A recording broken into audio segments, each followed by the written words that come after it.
교육이라도 좀 하죠. 뭐 간단한 교육인데 시장 보는 기준입니다. 뭐냐면 우리가 그 미국의 선물의 기준을 잡을 때는 선물의 변동성 어제 같은 경우 뭐 2%대 강세 나왔어요. 나스닥 쪽에. 그래서 선물 쪽에 미국의 시간의 선물 변동성은 첫 번째로는 뭐 하락이냐 상승이냐 그게 제일 중요하겠죠. 파란색이냐 빨간색이냐. 근데 실질적으로 이제 그 변동성의 의미를 부여하는 부분은 1%. 조정을 받든 올라서든 1% 수준의 범위를 기준을 잡습니다. 1% 이상의 강세, 1% 미만의 약세. 그렇게 돼야 이것 좀 문제가 있는데 혹은 굉장히 긍정적인데 이런 해석을 하는 거죠. 어제 같은 경우는 사실상은 뭐 엄청난 강세 기준이었고 두 번째 기준은 동시적으로 이제 열리고 있는 쪽 니케이나 호주 이런 쪽인데 어제도 이제 설명드렸다시피 중국 증시의 경제 동향은 놓고 보더라도 중국 증시 자체는 그렇게 의미를 부여하지 않아요. 변동성이 원체 크고 뭐 2015년 같은 경우는 뭐 그때는 뭐 예전이긴 합니다만 하루 변동성이 5에서 8%, 5%, 6%, 7%, 8% 이 흐름이 한 달 동안에 뭐 대여섯 차례 이상씩도 나왔고 근데 아무런 영향을 안 받아요. 주변 증시가. 비이성적인 폭등이 나와도 영향도 안 받고 결론은 어제 기준도 항생이 플러스로 마감했어요. 중국은요. 우리나라하고 유일하게 중국은 마이너스로 마감했고 나머지 아시아권은 다 플러스예요. 영향력이 없어요. 우리하고는요. 우리하고도 없어요. 결론적으로 오늘 기준 내서 이제 니케이하고 호주 보실 때 호주가 이제 아시아에서 가장 먼저 지금 열려요. 그래서 9시 이전에 이제 호주가 빨간색이냐 뭐 그 정도. 그렇게 해서 이제 호주가 이틀 연속 강세를 뗐어요. 우리나라 상대적인 약세를 띨 때. 오늘은 미국의 폭등에도 불구하고 뭐 소폭의 강보합 정도 수준 그러고 나서 지금 보합에서 맴돌고 있어요. 약보합, 강보합. 니케이도 어제 1% 수준의 강세를 마감했거든요. 1% 수준에. 그렇게 되면서 니케이 쪽의 흐름이 오늘 반등 탄력이 조금 다소 제한적이었어요. 다소. 지금 29,000포인트 이제 위쪽에서 흐름을 주다가 지금 기준은 니케이 쪽 같은 경우가 이렇게 눌려져 있단 말이에요. 마이너스로. 결론적으로 이제 이 니케이의 흐름 기준에서도 우리가 먼저냐 얘네가 먼저냐. 우리가 급격한 조정을 받으면 얘네도 흔들려요. 또 얘네가 급격한 조정을 받으면 우리도 흔들려요. 뭐 그런 식의 기준이 됩니다. 그래서 등락 범위나 누가 먼저냐냐 뭐 이런 걸 따지기보다는 그리고 지금 선물 쪽에서 이제 연동폭 기준이 뭐 예를 들면은 포스코의 30만 원 미만의 흐름에서 좀 돌린다는 흐름이라든가 또 혹은 뭐 LG화학의 변동성이 뭐 일부 커졌다라든가 다 좋은데 우리는 삼성전자 하이닉스를 갖고 있잖아요. 그러니까 삼성전자 하이닉스를 갖고 있음으로써 그들이 먼저 움직여주든 아니면 선물 쪽에서 움직여줘서 그들을 끌고 가든 그러니까 거래량이 제한적일 때는 선물의 강세에 의해서 프로그램 매수 혹은 기초자산을 선물로 기준 잡아서 움직임을 가져가는 시스템 매매 쪽에 수급이 붙는 거죠. 그렇게 되면서 이제 삼성전자 하이닉스 그러니까 지수 자체가 지금처럼 선물이 조금씩 더 올라와서 지수 자체가 조금이라도 강세를 더 띄워주면 나머지 이제 똑같은 아이디어도 삼성전기, LG전자 또 시가총액이 뭐 5조 수준인 뭐 LG 이노텍 또 현대차, 기아차도 뭐 시가총액 10위 안에 들어오는 종목군들이지만 그들조차도 거래량이 없을 때에는 적은 물량에도 연동을 받는다는 거예요. 적은 물량에도. 그래서 다시 정리를 합니다. 첫 번째 기준은 미국 쪽의 선물을 놓고 보실 땐 지금 둘 다 강보합으로 돌렸어요. 둘 다 약보합에서. 그래서 빨간색이냐 파란색 정도 심리적인 면 그리고 실질적인 면은 마이너스든 플러스든 1% 이상의 흐름이 나오느냐 그걸 보시는 거고 두 번째 아시아 증시 쪽은 당연히 선진지수를 보는 거야. 어떤 거? 니케이. 그 다음에 우리 개장 전에 움직임을 주는 호주. 아시겠죠? 그렇게 되고 이제 중국은 경기 동향. 중국의 변동성이 궁금하다. 연동되는지. 그럼 항생하고 비교하시면 돼요. 홍콩이 연동을 받느냐 안 받느냐. 그리고 삼성전자 하이닉스가 먼저 움직여서 지수를 견인하든 선물이 강세를 떼서 그들의 가격 반발력을 주든 그러니까 거래량 부분이 실리면서 흐름이냐 요 정도. 그리고 이제 HMM 같은 경우 오늘 문자를 몇 번 보내드렸는데 어제 기준에서 손바뀜이 분명하게 있었다. 조정받은 건 조정받은 거고 정신 우리가 바짝 챙겨야 될 거 아니에요. 그러니까 어제 매도가 어떻게 돼 있어요? 이렇게 돼 있단 말이야. 어제 매도가. 모건 스탠리만 100만 주, 대우에서 한 50만 주. 요게 다의 대부분이. 이제 손바뀜이 있고 대차 상환이 400만 주나 있어요.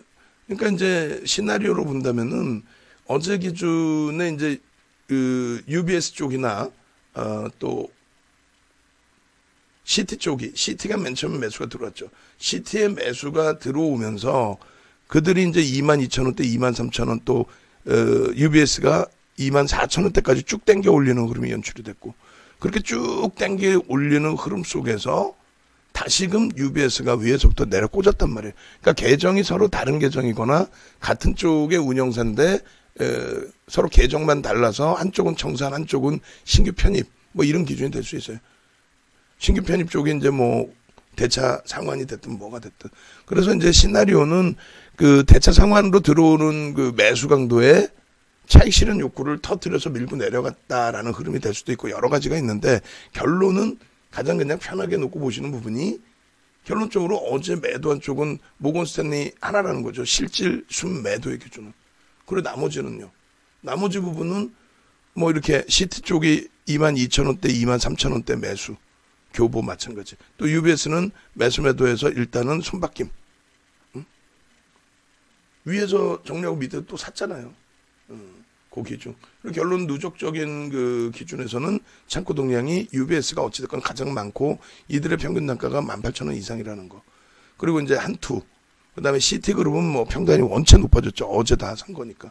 근데 이들이 이제 대차 상환하고 나간 건지 매집의 그 흐름을 유지하고 있는 건지는 사실 누구도 전화해서 물어볼 수도 없고 다만 유통 물량이 감소했다라는 거는 그건 긍정적이죠.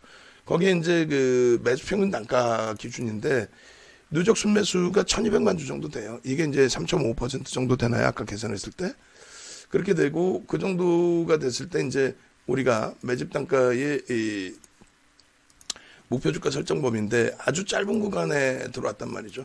그렇게 되면 이제 매집 비율로 놓고 봤을 때는 20-30%의 등락, 짧은 구간으로 놓고 보면은 뭐 5%까지 5%가 아니라 이제 2차 국면까지 그렇게 되면 20에서 최대 이제 50%의 등락 범위까지 볼 수 있다는 겁니다. 결론적으로 실적이 원체 이제 긍정적인 상황 속에서 부담 요인은 저점 대비해서 원체 많이 올랐다는 건데 매각에 대한 이슈도 있어요, 사실은.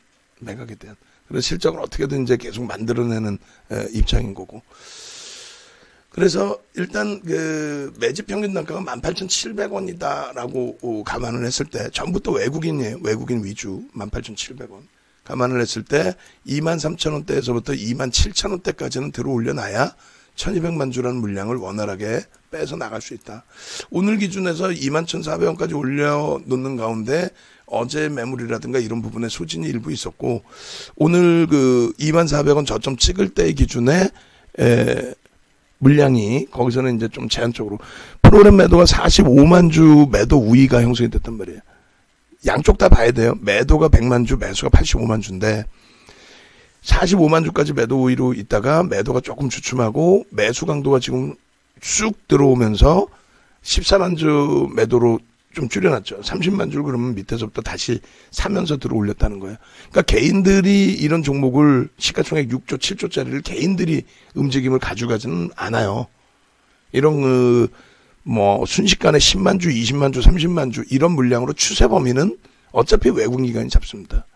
이게 결론적으로 어제 이제 그 페노션 쪽의 블록딜 이런 부분이 차익 실현 욕구의 빌미가 됐다면 지금 기준은 이제 그 미국 쪽의 흐름에서도 5%대 강세가 났어요. 해운주들 기준에. 머스크 같은 경우.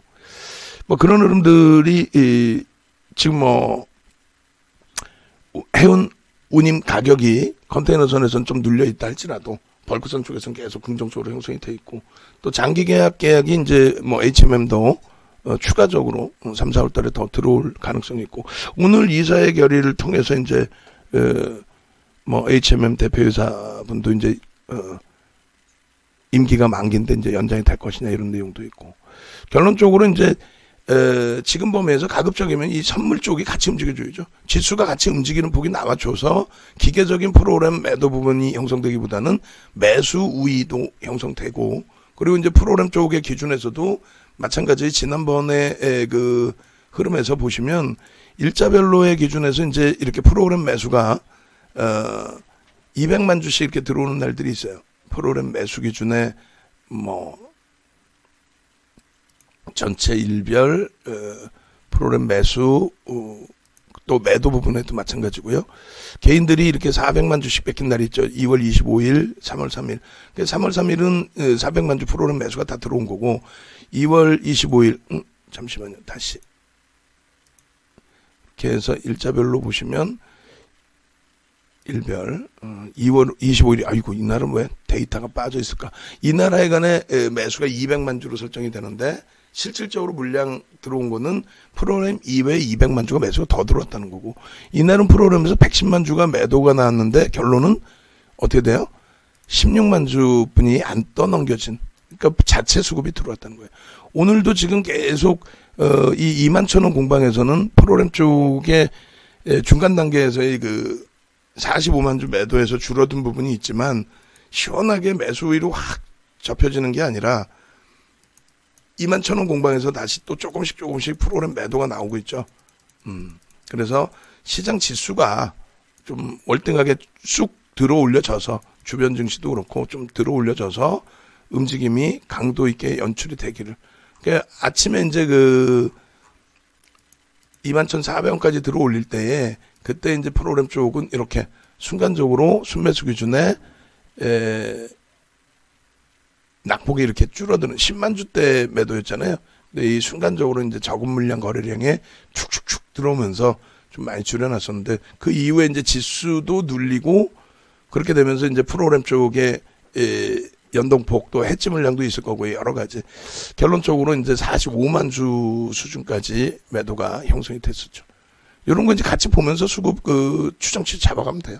그래서 하방은 24,000원, 500원, 600원 여기서 이제 하방이 좀 잡혔고 그리고 지금 조금 전에 이제 돌려지는 흐름 속에서 계속해서 이제 프로그램 매도는 둔화돼 있고 매수가 강도 있게 좀 들어오면서 가격을 돌린 거죠. 결론은 개인들의 물량 또 개인들도 요즘에 이제 시스템 매매를 많이 걸어 놓는데 그 물량이 아무리 이제 확대된다 할지라도 결국은 외국인 기관 쪽의 추세 범위에서 되돌림을 가져간다라는 겁니다.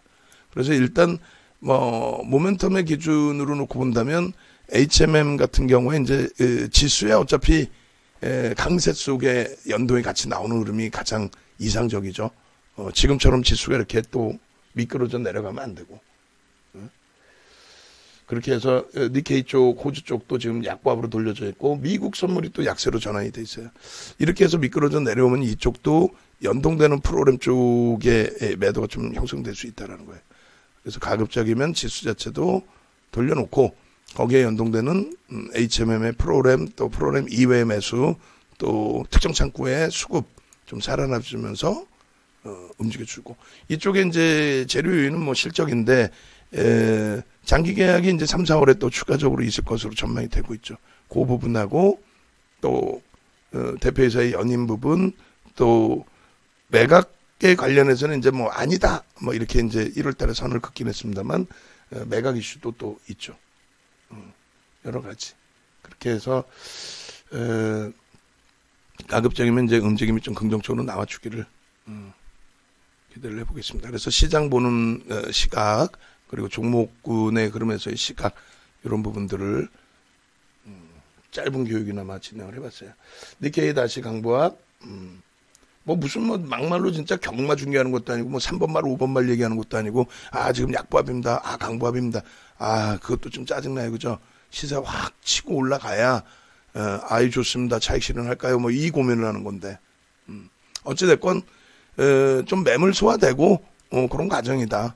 어차피 한 번 더 글로벌 증시 보면은 아니 이게 어떻게 조정장입니까? 다우지수 사상 최대치고 좀 뚫고 살짝 눌림폭 월봉으로 전부다. 이게 어떻게 조정장이에요? 이게 어떻게 나스닥의 그러한 강세 부분, 그게 어떻게 금리에 관련된 내용이 되겠어요? 니케이의 흐름, 독일의 흐름, 마찬가지죠 다. 대만 가권지수 기술주 위주의 흐름, 이게 어떻게 조정적입니까? 중국 쪽이요? 얘하고 어떻게 뭐 글로벌 시장을 비교해요? 항생에도 연동이 안 되는데, 항생도 연동 안 되는데. 자, 그렇게 해서 일단은 중국 쪽 이제 경제 동향 이런 쪽 위주로 보시고, 종목군들별로 오늘 시초가 부분을 가급적이면 돌리든, 혹은 못 돌리더라도 내일 뭐 만기일 영향이 있는 거 아니냐, 심리적인 영향이 있고 그 포지션이야 이제 뭐 어차피 외국인들 쪽에 해칭 포지션이지 그걸로 투기 거래를 해서 수익을 내겠다는 포지션 아니니까, 그런 맥락에 좀 놓고 보시면 될 것 같습니다.